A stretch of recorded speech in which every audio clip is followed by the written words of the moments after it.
Hello, Reese from the Point Music Podcast thingy. There's the camera there. I was looking at the wrong screen. Um, Another brilliant episode. This one's nice and short and sweet. I love them when they go like this, even though I do love going down with the rabbit holes.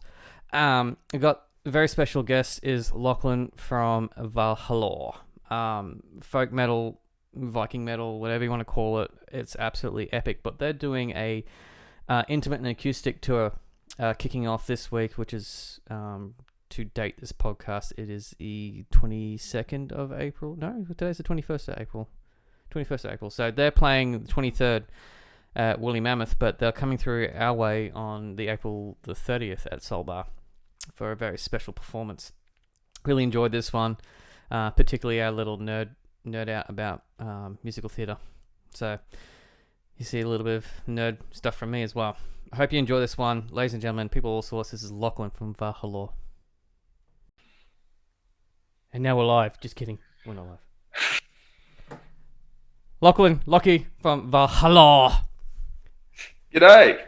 Did I get that right? Did I get it right? You nailed it, man. Yes. You got the right amount of as well. That was fantastic. Yeah, it's not really a Viking thing to do, though. I don't think, is it? Oh well, when you've got a hockaloogie, you've got a hockaloogie. Right? Yeah, it's actually like a bit of non-alcoholic beer in the back of my throat. Yeah, and that's it. Rushed Maccas before I did this. How are you, man? Like, you guys have had a bit of a journey because you were supposed to be sort of mid-tour right now. Yeah. Look, it's just been another COVID tale. I mean, we're hardly unique in that, sadly. Coming up to what was meant to be the end of the tour, and we're really starting it this Friday. So, wild time. No, it's just topsy-turvy. But now you're starting with the end section of the original tour. So, first things first, you are playing Soul Bar on April 30th, but you're playing, was it Woolly Mammoth? Yep. Got Woolly Mammoth this Friday, and then we're down the Gold Coast at Moe's on the 26th on the public holiday. So yeah, it's all higgledy-piggledy, but we're getting it done. As long as no one gets the spicy cough in between now, that's it. Then it's okay. But precisely. The best thing is that you guys have decided to do this whole thing acoustic. Well, it'd be semi-acoustic, won't it? Because you'd be plugged in to a degree. Yeah, it's one of those weird things. On paper, acoustic. Yeah. Yeah. Because I actually have heard of you guys being around for some time now, but I've never actually listened to your stuff. I mean, I listen to a lot of music. And today I had one of those days where if you're in America, you'd probably be going postal right now. Yeah.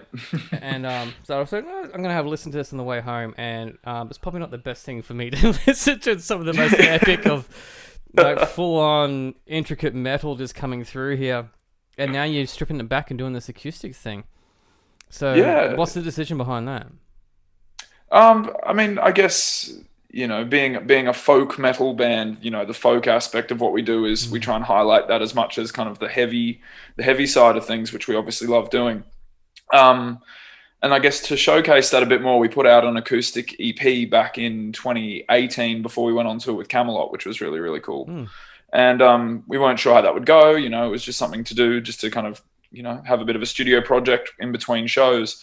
And the reception to it was just absolutely incredible. So we were, I guess, just waiting for the opportunity to showcase that more. And we did that in the form of, we put on an end of year show last year in Brisbane, and we thought let's just do something a bit different. So we decided to, I guess, open for ourselves. So at the beginning of the night, as doors were opening, we put on like a 20-minute acoustic set, just to kind of give the punters something to listen to as they came into the venue before the typical kind of opening act, and then did our heavy show at the end of the night. Yeah. And we were expecting, a handful of people to kind of be moseying into the venue. And by the time we got out on stage, it was pretty much packed, and, everyone was just vibing the acoustic stuff. So we thought, oh, well, people are really digging this. Let's, build a full show around it. And so we did, and we managed to do that kind of in the midst of COVID last year. And then, the reception was just, mind blowing. So as a result of that, all the interstate fans got jealous, and we got demanded into doing a tour out of it. So never a bad here we thing. are.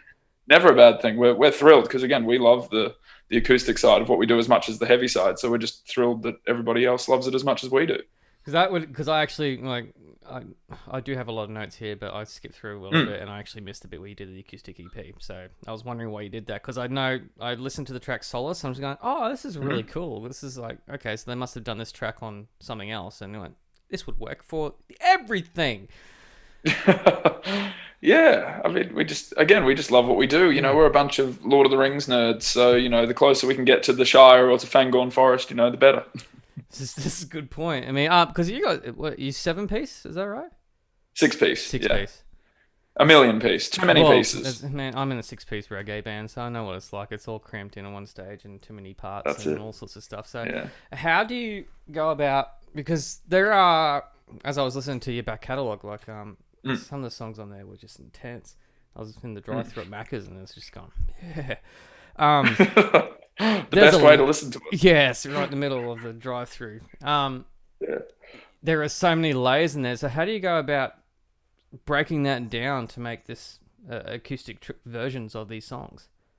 Yeah, for sure. Well, that's up to the genius that is my amazing bandmates. I just get the easy job of being able to sit there and sing pretty words at people. So, you know, Anthony and Lucas, our guitarists, have the hardest job of kind of reworking riffs and parts to make it, you know, rather than just getting up and playing the exact same thing on acoustic instruments. You know, we try and put some thought into it to, you know, give it a bit of a different experience. But I guess it's just going through and picking the songs that we enjoy the most, and then finding what works and what doesn't, and, you know, changing arrangements and cutting and changing bits, and yeah, just ending up seeing what works, and if it works, we put it in the show.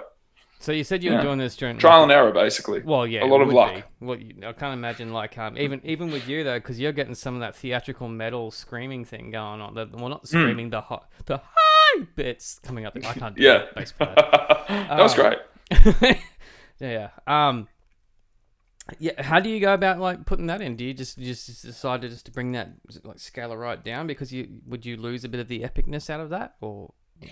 I'm very lucky to be in a band with, well, everyone can sing. You know, they'll fight me and tell me that they can't, but everyone in my band can sing. So I'm lucky to have, you know, amazing backing vocalists. So you keep kind of that, I guess, the epic vocal layers and the vocal stacks and the harmonies and stuff. So we're able to keep that aspect even in an acoustic setting, which is really, really cool and takes a bit of the pressure off me. But yeah, again, it's just, you know, jamming stuff and hearing those epic songs in an acoustic setting. It's just, you know, it brings something else out for me as the singer to be able to, I guess, just hear different paths through the different versions of what we're doing. So yeah, I don't know, the changing just straight up death metal screaming into melody lines is definitely a bit more of a challenge. But again, I'm lucky to be in a band with, you know, 5 other insanely talented musicians, and everyone kicks in their 2 cents and we work together and we get it done. So yeah, it's good fun. Okay, so I actually interviewed Joel from Lagerstein about 2 weeks ago, and we got into the whole discussion of this. There was a whole festival based on pirate metal over in the UK and everything like that. Now, I'm assuming there's got to be like full on like festivals based around like folk metal and Viking inspired metal as well. Do you guys ever sort of have either festivals where the two genres meet and you have this kind of wicked sort of warfare thing where it's like pirates versus Vikings kind of sort of stuff? Does that actually happen? Look, we're yet to hit the European festival scene as well at all, really. Again, that was meant to be kind of last year and this year's adventure. So cheers, COVID. But I mean, we love the guys in Lagerstein. They were our first ever, you know, opportunity to tour in Australia, and they were one of our first ever shows, and they gave us, you know, such a big leg up being, you know, in that similar kind of niche of metal here, especially here in Australia. So no, it's very interesting, even just at local shows or on doing shows with them, the Pirates versus Vikings energy, you know, it's palpable. So some people get they're very much in one camp or the other. So, you know, don't dare try and convince them otherwise. We're just there to have a good time and, you know, have some fun. So we'll like leave that to the punters. Some weird cosplay where it's Star Trek versus Star Wars, and it's just like 100%. No I mean, again, you've nailed it though. It's Vikings, it's pirates. It is a weird cosplay event. You know, it's just we get to play metal while we do it. Do you seriously get guys dressed like Vikings turn up to your gigs? 100%. One of the biggest figures in the metal community here in Brisbane is a fella named Odin. Who, as the name suggests, is at every heavy gig ever in full Viking attire. In fact, there was a festival dedicated to him on the weekend just gone. Fest. Odenfest, yeah, exactly. Yes, So all right. Okay, we now get it's all that. coming together because It's all coming together. I know the guys in Odious. Yeah, Well, I know Zach who's in Odious. Yeah. So I notice. Yeah, yeah. so, Okay, yeah, so that's Odenfest. all coming together now. Well, It's all coming together. there is actually like a bigger scene than what I thought for it down Oh, there. it's mental, dude. Like, I mean, I'm just coming to think of it now. We did a gig, our first, I think our only ever all ages gig, 2 years ago or something now. And, being our show, we're like, let's spice it up. Let's, put on a prize for best dressed kind of thing. And we had dudes rocking up in like full chainmail, ready to knock a dude out. And like, we're talking, you have to check your weapons at the door kind of thing. What? There were some scared looking bouncers that night, and fair enough. So, it's pretty wild, man, but we if you're happy to buy a ticket and come and see what we do, we're not going to tell you to bugger off. So That is mental. I can't. it's crazy. I mean, yeah. Like, I just get hot. Yeah. It just seems impractical to me. But hey, with enough beer in you, I'm sure anything's possible. Well, because you guys still would have some kind of theatrics to your live show, right? You'd still get Yeah, definitely. and like 100%. but just not Yeah. the full chainmail.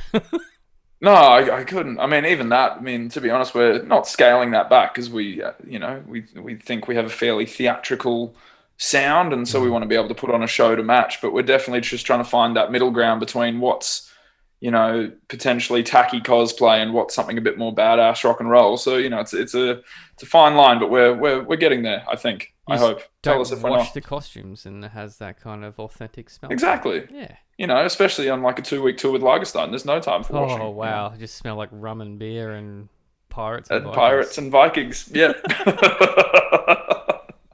Yeah, I actually got to do a show because one of the bands I'm in is doing a show with Lagerstein. That was supposed to happen 2 weeks ago, but up here.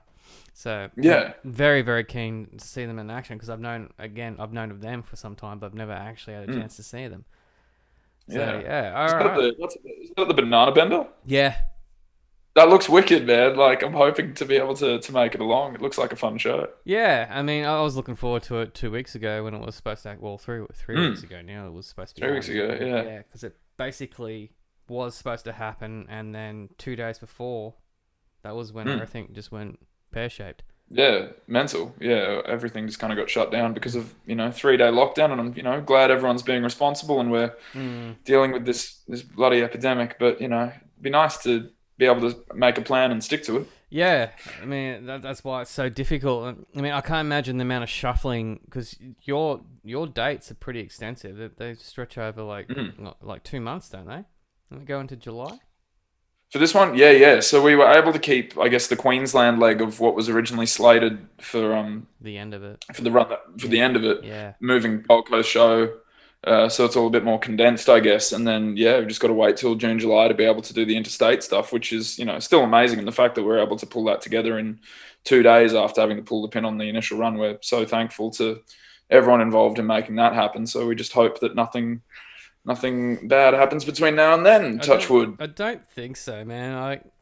I think we're coming towards the part where we're just going, are you fucking serious? Like, can we just move on with what we're doing now? I mean, if you can get 50,000 people at a football stadium, you can do the others. Right. I mean, don't get me wrong, I like my football, but still, a musician comes first more than a footy player, so... Yeah, look, it's an interesting debate, isn't it? Oh well, go sign a petition. Let's unite. There is that petition that's still getting around, I think. It's the I can never remember his name. Old mate from Powderfinger. JC leading the charge. Yeah, that's right. Yeah. Leading the charge on that one. So if you're listening to this, go sign that petition. Yeah, I think it's still running. It's I put it up at the point ages ago. Well, last week. I mean, that feels like ages ago now.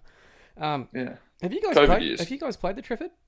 Speaking of which, a couple of times. It's honestly probably my favourite venue to play in Australia. So very, very lucky to have played there, and again a couple of times at Lagerstein, and I've cool enjoyed that. It's a nice stage. That's what I like about it. Yeah, and everything. Beautiful stage. But I haven't done the one to tick off the list now. Is the Fortitude Hall. Oh, same with us, mate. We'll have to chat. We'll put on a show. You and I. It'd be great. Let's do a reggae meets like reggae. Just deserted island fest. Maroon fest. There you go. We'll get Lagerstein involved as well. I don't know about you, but the ideas are churning. Set it That up. sounds like a sellout idea. Start the night with some Get reggae. Joel on the phone. Yeah. Yeah, we love reggae, man. Well, that's like, what we I actually was talking to Joel about that. And he surprised me Yeah. because he was name checking like Steel Pulse and that sort of stuff, and you don't find many people outside of like the reggae realm the hardcore reggae, can yeah. name do that. So you're into reggae too. Oh, look, I listen to everything. I wouldn't say that I'm mad, like, into reggae. I wouldn't dare to protest to, have an intimate knowledge of it. But, like, I mean, if it comes on, I love Mamali. I love all that kind of shit. So I listen to whatever. I just love good music and people who are being their best authentic selves and, love what they do and can put out some chill tunes. It's a great time. How does one, therefore, get into being in a folk metal band then? I guess looking at the lineup we have now, because as with bands, we've been through a couple of lineup changes over the years. Yeah. And just looking at the current lineup, you've got Anthony, who's kind of brainchild. The whole thing is, it started off as a writing project for him, back in 2013 or whatever. And then sure enough, he's kind of accumulated all of us along the way.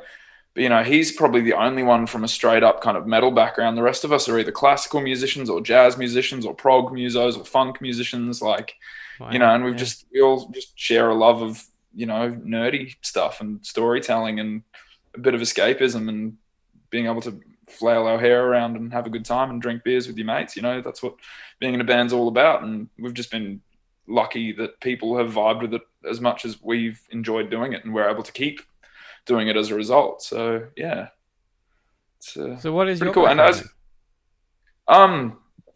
a bit of everything, mate. Mostly classical and jazz, and then a bit of musical theatre for good measure. That's what I'm arguably qualified in, so to speak, if you can be qualified in such. I went to uni and studied singing, doing the musical theatre thing, did a couple of shows, always loved that side of performing. And I guess that's why I love, a big, larger than life rock and roll show with all the bells and whistles, and hoping to get to that level one day with what we do. So yeah. There's nothing wrong with that. I come from a musical theatre background. Well, not me, my dad. Yeah, amazing. My dad did he did music. He did theatre for years, like all local productions, like all the Pirates of Penzance, Brigadoon, and Rocky Horror. Love that. Dude, yeah, Pirates of Penzance was the show that got me. Oh, really? Not only into musical theatre, but it was the seeing, back in the 90s. I've got this great VHS tape of the legendary John English playing the role of the Pirate King, and I was like, when I grow up, I want to be that dude. I want to just be John English. I want to have long hair and a hairy chest and be running around on stage in like thigh-high boots with tight purple pants, swinging a sword around. And now I sing in Valhalore, so that's the nearest thing, right? Finally, you name check like John English's role. There's only one that outdid him, and that's Kevin Kline's take on it. 100%. That movie. Yeah. Yeah. With my goodness, her name's escaping me now. Linda Ronstadt. Thank you. I was like, country chick. Yeah. What a great film. I actually, it's on YouTube if you look for it, because I've got it on VHS, mate. It's there. It's there. Because I actually liked Pirates, the modern take that came out in the 80s, early 80s as well. I don't know if you've seen that one. It was based in Australia. Yes. Well, filmed in Australia anyway. Yeah. Filmed in Australia. Yeah. Yeah, but yeah, it's crazy. The actual, because the music in that was obviously modernized and very cool, but the Kevin Kline, Linda Ronstadt version of Pirates is just particularly the guy that played the chief of police, the constable. Yeah. Well, again, the name that guy is just just rubber man. Yeah, phenomenal. Yeah, but that's even in the. I mean, it's part and parcel with the role, really. Having seen the show a bunch of times now in various different formats. Mostly at QPAC here in Brisbane, but just the legs on those people. They somehow manage to find these like 7 foot tall dudes who are just made of rubber and can somehow either ride a unicycle or juggle ping pong balls with their mouth or something ridiculous, and then sing at the same time. It's just wild. Yeah. Musical theatre people, man, they'll always surprise you. It's crazy. No, I'm not surprised by musical theatre people at all. But I do get a little bit surprised that you're playing in a folk metal band, but you just explained it, so that's actually kind of cool. Like, just nerd with a flair for theatrics, mate. That's all it is. I've got nerd symbols all over me. I don't know if you can see that. Go that way. I can see a little something. It's hard to do. You're very shiny. It's hard to do. You're very limber. Maybe you could be the chief of police. Look at that. Look at that bending. It's hard to do with it because I'm trying to do this backwards. I know. You I can know. anyway, there's a Batman symbol, there's a Star Wars Rebellion symbol, an X-Men symbol, and that sort of stuff. Yeah. Oh, yeah. See? You speaking my language, dude. Love it. It's nerdism. It's fine. Most of us nerds end up playing metal at some point in our life. I come from a prog metal, new metal background. So. Yeah, exactly. You know, it's awesome. We just, counting. Counting is important. for someone who flunked maths, love prog, so it's great. Yeah, who needs maths when you grow up? Oh, I'm gonna be a musician. Shit. So I was a drummer. I could count to 4. I started on the drums, so that's fine. You should be able to count to more than that. At least 16. Yeah, look, at least 16. At least 16, depending what topic. We're getting there. Yeah, 100%. It's all just dance into eternity. You're fine. Yeah. It's all just dream theater riffs. Yeah, it's great. Yeah. People just sitting there going, we're tuning out right now. We have no idea what the fuck these guys are talking about. No idea. No idea. So I'm assuming the Intimate and Acoustic one's back to the actual show. Yes. Is it a bit more of a sit-down affair? Yeah. I mean, I guess that's kind of how the format of the show came to be with COVID and whatnot. So I think it's kind of depending on each venue. So I'm hoping that people can maybe get up and have a bit of a jig, have a bit of a boogie. But I'll be sitting down. It's nice to be able to sit down for an hour and not break too much of a sweat. Do you feel like telling stories when you're doing that then? Because it does feel like as the show says, it's intimate and acoustic, but because of the fact that it's not so. I don't know. I'm assuming you guys would be playing to click and all that sort of stuff when you're on your full show, right? Would you be playing to tracks as well? So it's all like full on meticulous and. Yeah, 100%. So yeah, usually not. No, not at all. And that was a very, again, deliberate decision. We wanted to just be, 6 musos able to listen to each other and just vibe and, feel that tempo shift in a middle 8 or whatever it might be. And just, feed off the room and hopefully not be too tired by night 5 of a tour where something, suddenly we're 10 BPM slower or whatever. But yeah, no, it's really nice. And it's kind of just refreshing to be able to do it old school, for lack of a better term, because yeah, we are usually so, meticulously dictated by clicks and changing meter and, orchestras and choirs that are just appearing in our ears and in the front of house and whatever. So yeah, it's a nice change. Who controls all the tracks? Normally, yeah. That's us. We run. I am a very simple man. I am a pen and paper kind of guy. So I have managed to MacGyver the most heinous in-ear rig for us that we've actually. COVID had some time to kind of redo. Yeah. Have I gotten around to it? No. We've got all this shiny new tech sitting in boxes, and I'm just like, I see wires, and I'm scared. Me no compute. Yeah. Me no compute. It's like I'll write you, lyrics with a pen, but don't give me anything to do with a computer because I'm absolutely useless. So we'll get there. But yeah. Long story short, we have a very rudimentary rig currently. But yeah. Yeah. A lot of people don't understand how much. Like non-musicians basically won't understand a lot of time how much actual effort goes into creating an in-ear monitor. That's why your EMs are set up, because of the fact that it's actually fucking difficult to get it all integrated and working properly. Particularly, I mean, do you have cues like for as being the vocalist? Do you have cues to get you ready for the next song, or is it basically just controlled by the drummers queuing in? Yeah, no, it's that's something that we're working towards or that we've spoken about, but I guess we just, I set up our sessions where the tracks kind of just flow semi-seamlessly into one another, because we have a history of having very long introductions in our songs. So, I've usually got about a good minute and a half just to figure out what bloody song we're doing.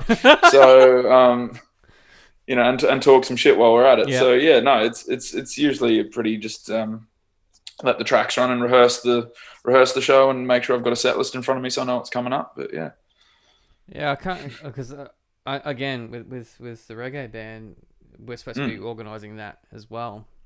Still getting around to it, because we've got, even though we're a 6-piece band, there's a lot of extra shit that goes into the recordings, and we're trying to replicate. Yeah, 100%. Same with us, man. I'm just a simple bass player that happens to play synths at the same time. I don't want to be thinking too much about that sort of shit, but I guess I'm going to have to be integrating into it eventually. And yeah, I'm always confused about how the hell it's all going to tie in and work.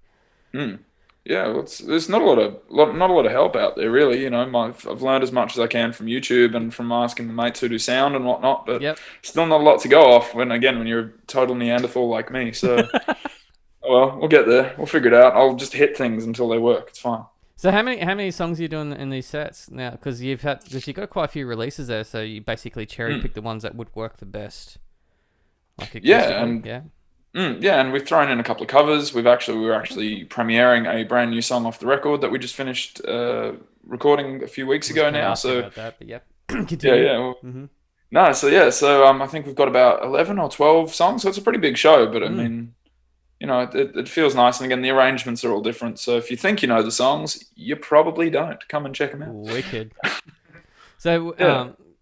so the recording. So this is going to be a full length album that's coming out that you're working on at the moment. Yeah, yeah. So we started that. I mean, again, we were meant to be in Europe for a 6 week Yeah. tour at the beginning of this year. So we figured, we have this time and we have some cash saved up for that. So what better time than any to reach out to some amazing people and get album two happening finally after sitting on it for what feels like ages and reworking things as we go. So started recording end of December, finished end of February, and now it's off being mixed and it's kind of out of our hands for a bit. So yeah, very, very exciting. We were thrilled for this album because, as you've kind of rightly pointed out, we have lots of, non-band elements by way of orchestrations and, choirs and synths and all this kind of stuff. And this time around, we were able to get everything real, everything in real take, no software instruments, and able to get or very minimal software instruments, I should say, and get an amazing array of live musos to come and give their talent and their time and really make this second album something very, very special. So yeah, can't wait to get that out and about. You got to love adding a bit more of a human element when it comes into particularly something like string sections or any horns that are coming through here, because you can definitely tell. I mean, I love synths. I put synths in all the other band stuff that I do in, and got a big soft kit of the '80s, so I love that sort of shit. But nothing beats hearing like just the human elements coming in, and you just particularly strings. Just 100%. We're starting to kind of get some initial mixes kind of trickling into the old emails and just getting goosebumps every time you hear a particularly tasty string part or like a soaring French horn line or something. It's just, it's cool, man. Hans Zimmer eat your heart out, man. Like it's. As soon as you drop the French horn, the French horn name, mate, that's just nerd territory full time there. But it's such a beautiful album. I'm just. Yeah, again, we're just kind of going, what would Hans Zimmer and Howard Shaw and John Williams do? And let's just steal it and make it metal. So French horns. Yeah, French horns. and scraping strings with razor blades and whatever it was. I think that's what they did for Dark Knight, I think it was. Dark Knight, yeah. Yeah. Lots of prepared piano. Yeah. So, just so you know, recording a full-length album from December and finishing up in February, that's pretty fucking quick, dude. Yeah, I mean, we all had the time off and whatnot because again we were meant to be off on a tour, and so we just we had a meeting. It was the first time also working with an external producer and external studios, so it was just a lot of first times for this record, and in the initial kind of pre-production meetings when we were getting the team together, we just sat down and we went, this is just going to be our full-time job for the next 7 weeks or whatever. So, Monday to Friday or whatever it is, 5 days a week or, whatever it ended up being. We're just going to record, and we've just got to be in that headspace and get it done. And we're super proud of what we did. And I'm so stoked with, how everyone did under such, I guess, pressure. Yeah. And still kind of learning stuff on the fly as we're going and changing things as you do, finding what works and what doesn't. And again, we're stoked with it, man. Like, I think it's a really big step up for us, both in terms of the writing and also the performative aspect of it, as well as obviously the production and all that cool stuff. So yeah, I wish I could tell you when it was coming out. I have no idea. Man, I've got an album that's been 4 years in the making, and I still don't know when it's coming out. It's coming out this year. That's all I know. It's awesome. Keep us posted. Yeah, 4 years, dude. Like, compared to your December and doing a full setup from December to February. That's right. Yeah, no, first album took us 4 years. We started recording in 2013 and got it out in 2017. It was, I feel you there. And we were endeavoring to be a bit quicker this time around, even though it's been 4 years again since the first album came out. So how much was? Did you have a lot of pre-production coming into it, or was it basic? A lot of it was written in parts, kinda, and then you came in and fleshed it out properly in the studio. It was all there. I mean, the joy of last year not being able to play shows is we were able to spend some time, really sinking our teeth into the writing and kind of figuring out where we wanted to go musically and how we can. Yeah, something like that. And so yeah, I mean, all the ideas were definitely there.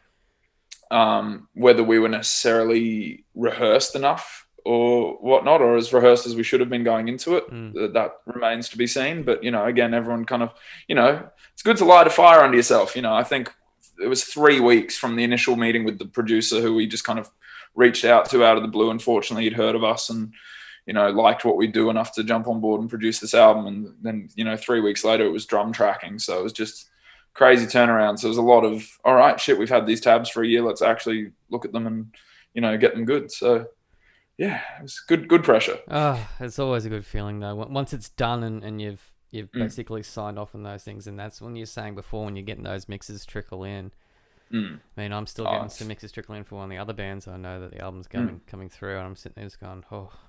Like I heard these songs progress, but when you hand away and you haven't had the chance to listen to them for a little bit, and then you see, because I'm assuming are you using a different mixing engineer compared to the producer that you work with? No, so same fella's producing it, but then it'll be a different mastering engineer going down. So yeah, again, we're very lucky to have Sam on board, kind of from where to go, which is really, really cool, and be so involved in the whole process and give his more than 2 cents, his 10 cents every step of the way, being an amazing songwriter and guitarist and just incredible dude. So shout out to Sam from Caligula's Horse. Like, thank you. Oh, really? Yeah. Okay. Yeah. Now so again, because now we're a prog band. Just kidding. But we're getting there. I mean, getting there. Slowly going over this way. You know, if Vikings went to space, what would it sound like? Well, I suppose because they already had Ice Pirates, which was a space pirate movie, so why can't there be Space Vikings? Yeah, why not? Yeah. Then you're just going to get this whole space pirate. 100%. I'll finally be able to whip out a lightsaber on stage. It'll be great. It'll make total sense thematically. No one will be confused. It'll be great. No, do it.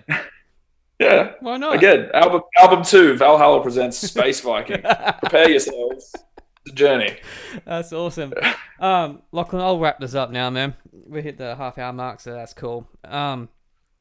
Good luck on the tour. This is hopefully no spicy costs get in the way of it, because it's a pretty extensive thing that you got laid out. Because you're basically doing full East Coast, right? So you got full East Coast. Yeah, and going all the way down to Vic. Yeah. Do you end in Vic? We did originally, but now we're starting in Queensland, going to Vic, and then ending up back here. So we're kind of starting at the bottom and working our way back up now. So. Are you driving the whole way, or are you guys flying down? Sure are. No, we love a road trip. Oh, yeah, why not? No. There's 6 of us. Flights get expensive. No, yeah, I know, but man, nah. It's good. We've done it before. We'll do it again. We love it. We just, we're all suckers for a road trip. Do you hire a bus, and that's basically what you do? Yeah. And just rotate through. Again, the joy of having 6 people is that there's six opportunities to share the driving, so it's a good time. Yep, and plenty of room for farts everywhere. Oh, yeah. It's a smelly bus by the end of that second week. I don't envy that at all. Lachlan from Valhalore. We'll see you at Soul Bar on April 30th, man. But good luck with the Woolly Mammoth gig coming up this week, and same with the Moe's one. Thank you very much. Hang on the line there, and I'll have a bit of a debrief for everyone else. Bye-bye. I sincerely hope you enjoyed that episode. Big shout out to Lachlan from Valhalore. And do go check out Pirates and Penzance now that you heard us chatting about it. Just YouTube Pirates and Penzance and look for look for the John English version, and then look for the Kevin Kline one, and then do the comparisons and see what you think. And that way you realise how nerdy both Lachlan and I are. Thanks for tuning in. More down the pipeline, as I always say, but I have plenty coming up. Thank you for supporting this little podcast. It's been interesting. And we're past a year now, so you supported it, and I kept going. Thank you for supporting local music, live music, all kinds of music, Australian music, I got that wrong, but I don't care. You guys are legends. Thank you.